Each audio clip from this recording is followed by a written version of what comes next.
숙성 비누 만들기를 좀 어려워하시는 분들을 위해서 지금 제가 유튜브를 만들게 되었고요. MP 비누는 워낙 널리 알려져 있어서 베이스만 사다가 녹여서 원하시는 그런 분말들이나 오일이나 보습제를 넣고 만드실 수 있는데요. 주로 숙성비누 같은 경우에는 가성소다와 물과 오일을 교반해서 만드는 건데, 가성소다가 워낙 위험물질이라서 좀 두려워하시는데요. 보다 쉽고 간단하게 만들 수 있는 방법을 알려드리고자 이렇게 유튜브를 찍게 되었고요. 간단하게 생각하시면 됩니다.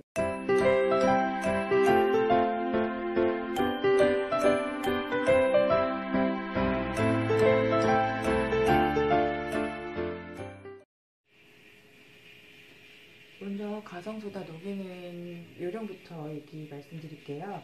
요거는 라벤더 증류수고요. 저울에 정확히 계량하셔서 사용하시면 되고요. 요거는 가성소다. 가성소다도 이게 CP 만들기 할 때 제일 두려워하시는 부분인데, 장갑 끼시고 마스크 끼시고 사용하시면 전혀 두려울 거 없습니다. 단지 피부에 닿지 않게 조심해 주시고요. 가성소다를 사용하실 때 주의사항은 가성소다에다가 정제수를 붓는 게 아니라 이 수성에다가 가성소다를 넣어 주셔야 돼요. 근데 가성소다가 이 안에 들어갈 경우에는 이제 같이 섞이면서 유독가스가 나오게 돼 있어요. 그래서 마스크를 착용하시고 환기가 되는 곳에서 항상 섞어주시기를 바랍니다. 그리고 그 가스를 이거는 제가 옛날에 선생님한테 배운 팁인데요. 네, 이렇게 봉지를 이용해서 하실 수도 있으세요. 먼저 이 봉지를 이렇게 시약 스푼으로 뚫어서 이렇게 구멍을 내서, 보이시죠? 이렇게 구멍을 내서 사용하시면 섞어줄 때 가스도 안 맞고 비닐로 이렇게 차단해서 쓰실 거예요. 이렇게 만들어 주시고, 차가운 정제수, 저는 지금 라벤더 증류수를 이용했고요.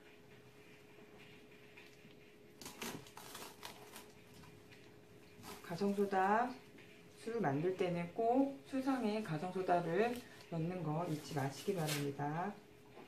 가성소다를 조금씩 부으셔서 섞으셔도 되고요. 저 같은 경우는 다 부으시고 이렇게 해서 밑에를 봉해 주세요. 그래서 이렇게 여기 숟가락 닿는 부분도 꼭 잡고 이렇게 섞어주시면 돼요. 이렇게 걸리적거리는 게 없을 때까지 가성소다가 물에 잘 녹을 수 있게. 지금 제가 잡고 있는 이 손에 열이 엄청 많이 발생을 하는데요.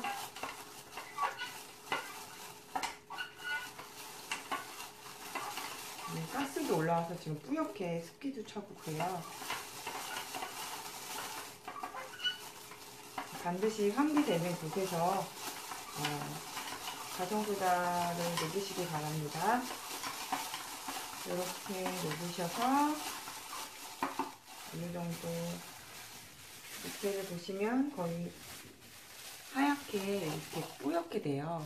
저는 이 뿌연 것을 보시면 이렇게 뿌예요. 알갱이가 안 보이고 다 녹았다는 거거든요. 이렇게 육안으로 확인하시면 가능하고요. 요거를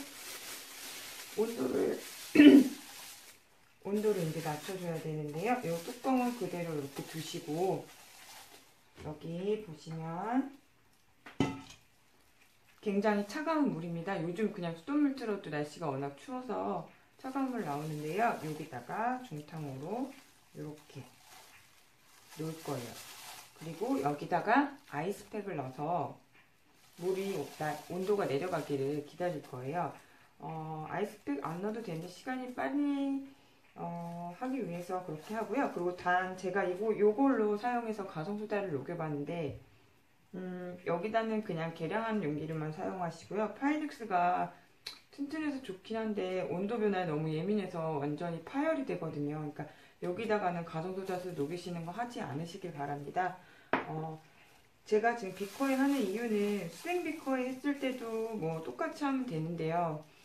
수댕 비커에 했을 때 유독 여기에 했을 때랑 수댕 비커에 했을 때랑 가성소다가 반응하는 게 틀리다고 그래요. 그래서 수댕 비커 했을 때 유독 더 가스도 많이 발생하고 더 냄새가 고약하더라고요. 제가 제 스승님한테 배운 건데요. 오히려 유리나 유리 같은 이런 거에다 하는 게 더 가스 발생이 적다고 그래요. 그래서 저는 수댕비커에다가 가성소다 녹이는 거는 안 하기로 했습니다. 정말 대용량으로 할 때만 쓰고요. 요거는 적은 양이니까 비누 1kg니까 이렇게 비커에 500ml 비커입니다.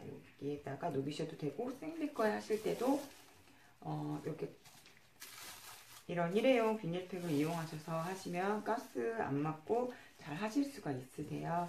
이렇게 해서 가성소다를 온도를 내려주시고요. 온도계도 얼마큼 내려가는지 알아야 되니까 여기다가 꽂아줄 겁니다. 자, 가성소다 온도가 딱 38도?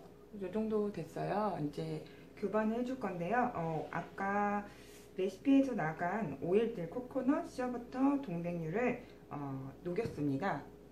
아직 안에 안 녹은 버터들이 좀 있는데요. 요거는 이 여열로 녹이셔도 되고요.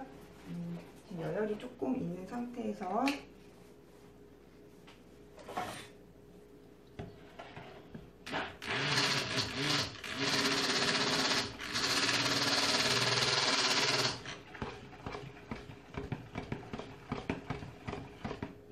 남은 오일들을 깨끗하게 녹였습니다. 녹이고요. 레시피에 보시면 원하는 분말이 첨가하게 되어 있는데요. 저는 오늘 선택한 게 청대입니다. 청대를 아까 계량하시고 여기에 오일을 청대가루와 여기에 있던 오일을 조금 덜으셔서 미리 이렇게 개어주세요. 그래야지 나중에 비누를 커팅했을 때 이 분말들이 콩콩 이렇게 박혀 있는 것을 안 보실 수 있거든요. 보통 책 같은 거 많이 보시면 분말들을 트레이스 후에 후첨하는 식으로 되어 있는데요. 그게 맞다라고 말하기는 뭐하고요. 어쨌든 저는 미리 오늘은 단색 비누를 만들 거기 때문에 미리 이 오일을 여기다가 넣어줄 거예요. 넣어준 다음에 가성소다랑 같이 교반을 할 겁니다. 미리 넣어주는 이유는 여기에 있는 분말들이 정말 깨끗하게 갈리기 위해서.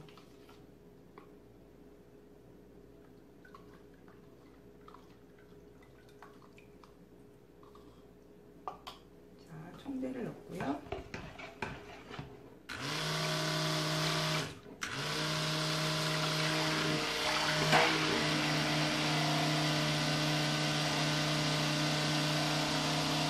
블렌더로 갈아줍니다.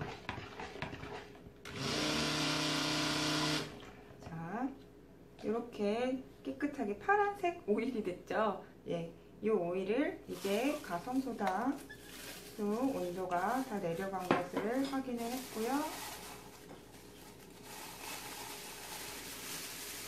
가성소다수 피부에 닿으면 굉장히 안 좋으니까 조심해서 발라주시고요. 자, 향도 라벤더 냄새가 막 이렇게 만져보시면, 저 같은 경우는 솔직히 온도계 하도 많이 만들어서 온도계를 잘 사용을 안 하는데요.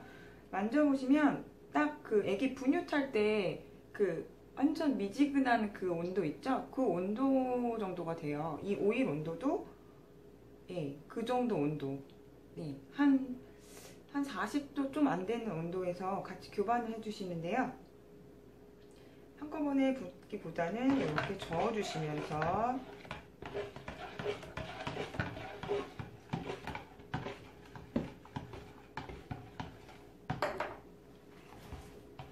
주걱으로 하셔도 되고요. 저처럼 이렇게 블렌더로 돌리지 마시고 블렌더 자체를 이렇게 돌려주세요. 이렇게 돌려주신 다음에 잠깐씩 블렌더 돌리실 때는요, 만약에 지금 이 블렌더를 뺐을 경우에 다시 넣을 때는 비스듬히 넣으셔서요. 비스듬히 이렇게 넣으신 다음에 좀 두드리면 기포가 나와요. 기포가 안 올라올 때 블렌더를 돌려주시면 됩니다.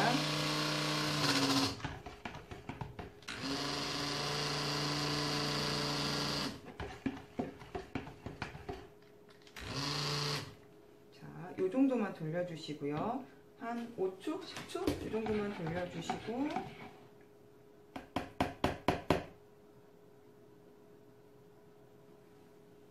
자, 이제 주걱질을 할 겁니다. 열심히 저어주셔야 돼요. 보통 동백 마르세유 같은 경우는 트레이스가 나는 데는 시간이 꽤 걸려요. 마르세유 종류가 다 그런데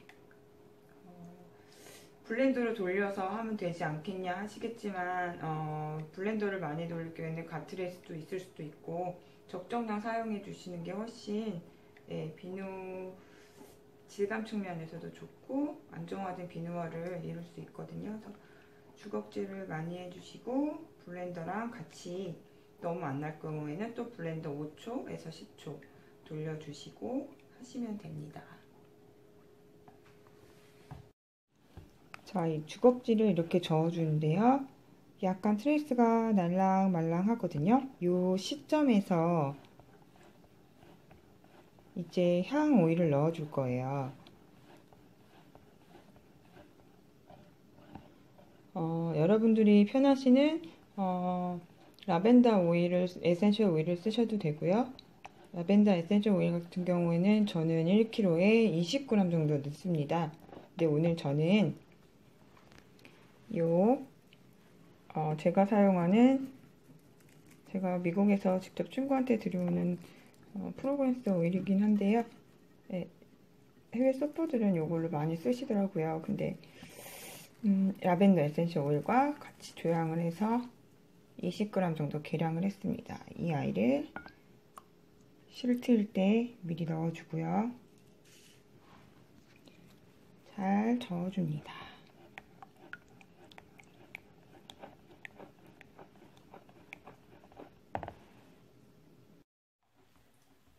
자, 어느 정도 많이 트레이스가 핫케이크 집에서 애기들 많이 만들어 주시지 않으세요? 그때 그 점도 정도 생각하시면 돼요.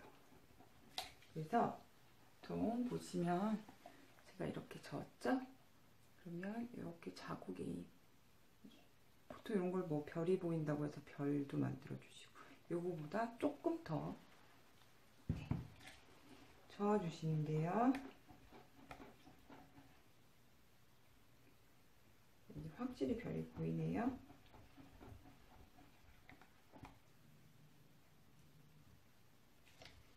자, 보이시죠? 여기 표시가, 요게 트레이스가 어느 정도 제대로 났다는 증거예요.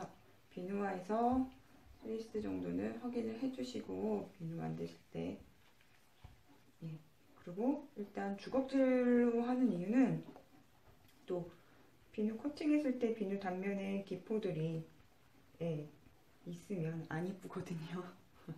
뭐 쓰시는 데는 지장이 없지만 웬만하면 주걱질로 비누화를 내주는 게 훨씬 좋다고 합니다. 주로 이런 주걱을 이용하셔도 되고 거품기 이용하시는 분들도 계세요. 자, 트레이스가 났습니다.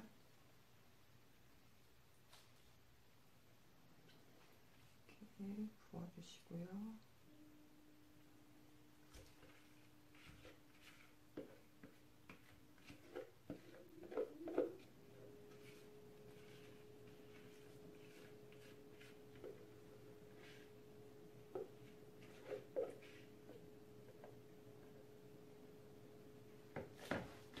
싹싹 긁어서, 이거 나중에 설거지 하실 때는요, 바로 하시면 기름이 엄청 기름기가 많이 있거든요.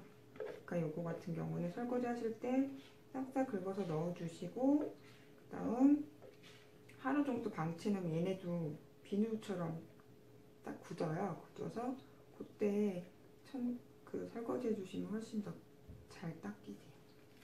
그렇게 하시는 분도 계시고, 이거를 다 하신 다음에 마른 수건으로, 못 쓰는 그런 수건들 있잖아요. 그런 걸로 얘를 싹싹 닦아주세요.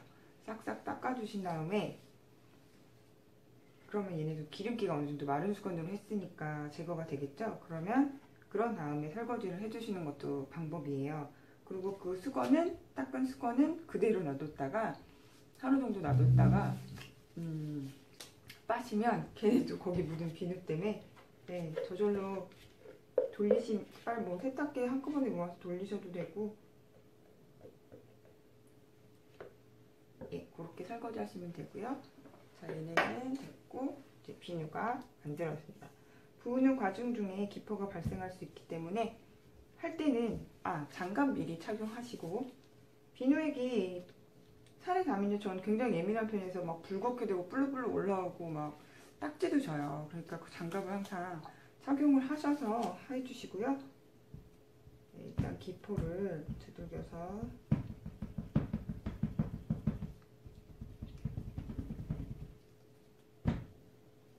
이렇게 사용을 해주시는데요. 자, 그냥 이렇게 네모난 단순한 비누를 처음에 만들기를 연습을 해 보세요. 그러면 나중에 그 다음에 예쁜 비누 만드는 거에 대해서는 그 다음에 시도를 해보시길 바래요. 저 같은 경우는 정제수 비누와 모유 비누부터 시작을 했는데요. 일단은 비누는 레시피 짜는 것부터 물론 여러 가지 재료들로 이용해서 만드는데, 이 비누화 과정에서의 보온도 굉장히 중요하고, 또 트레이스 나는 데 있어서도 변수가 많아서 직접 몸으로 경험해 보시는 거나 또 간접적인 경험 얘기를 많이 들어보시는 게 중요해요. 얘는 이제 뚜껑을 덮고 보온에 들어갈 겁니다. 여기서 하나 팁은, 얘 위에 저는 상면을 그냥 이렇게 네모나게는 저는 안 할 거예요. 어떻게 하는지는, 일단 얘가 보온을 하는데요. 뚜껑을 덮어주고 스티로폼 박스에 얇은 담요 하나만 위에 얹어놓고 스티로폼 박스 안에 넣어서 24시간 후에 내일 이 비누를 꺼내서 커팅을 해볼 겁니다. 이 위에 모양 내는 거는 조금 있다가 바로 알려드릴게요. 로즈 드라이 허브예요. 그래서 드라이 허브를 좀 작은데 큼지막한 거 쓰시면 더 괜찮을 것 같아요. 이 드라이 허브를 꽂아줄 거예요. 근데 커팅하는 그 비누 크기에 따라서 중앙을 잘 맞춰주셔가지고, 저는 여기 표시를 좀 볼펜으로 해놨는데 화면상 안 보이실 거예요. 근데 그거는 본인이 보통 2.5cm 정도로 하시면 되거든요. 이렇게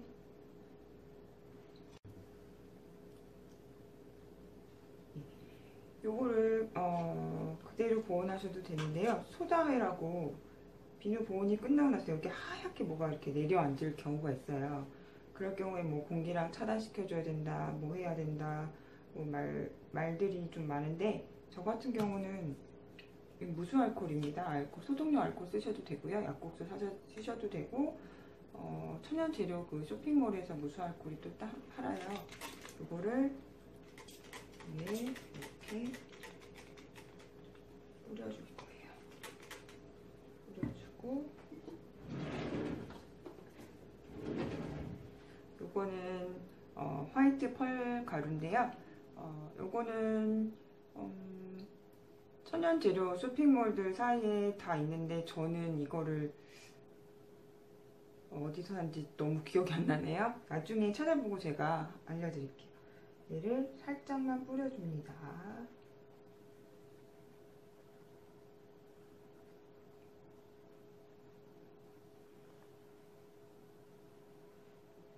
자, 완성입니다. 자, 예쁘죠? 예쁜 파란 라벤더 동백 로즈 비누입니다. 이대로 랩을 씌워서 보온에 들어갈 거예요. 보온고를 꼭 사야 되냐 말아야 되냐 이런 얘기도 하는데, 저는 보온고 안 쓰고 있고요. 보온고를 만약 쓰실 경우에는 온도를 너무 높게 잡지 마시고 30도로 보통 잡으신다고도 해요. 그 정도의 온도에서 얘를 24시간 후에 끊으시면 되는데요. 저 같은 경우는 굉장히 몰드를 다양하게 쓰기 때문에 보온고루는 감당이 안 돼서 굉장히 큰 스티로폼 박스를 사용을 해요. 그래서 얘를 거기 넣어주시고 저희 집 온도가 21도 정도 되는데요. 그 박스에서 충분히 보온도 잘 일어나고요. 굳이 얘가 제라가 되네 안 되네 걱정하지 마시고 일단은 덮어놓고 스티로폼 박스에 넣어서 보온을 24시간 후에 끝내시면 돼요. 그 뒤에 설명은 나중에 따로 또 알려드릴게요.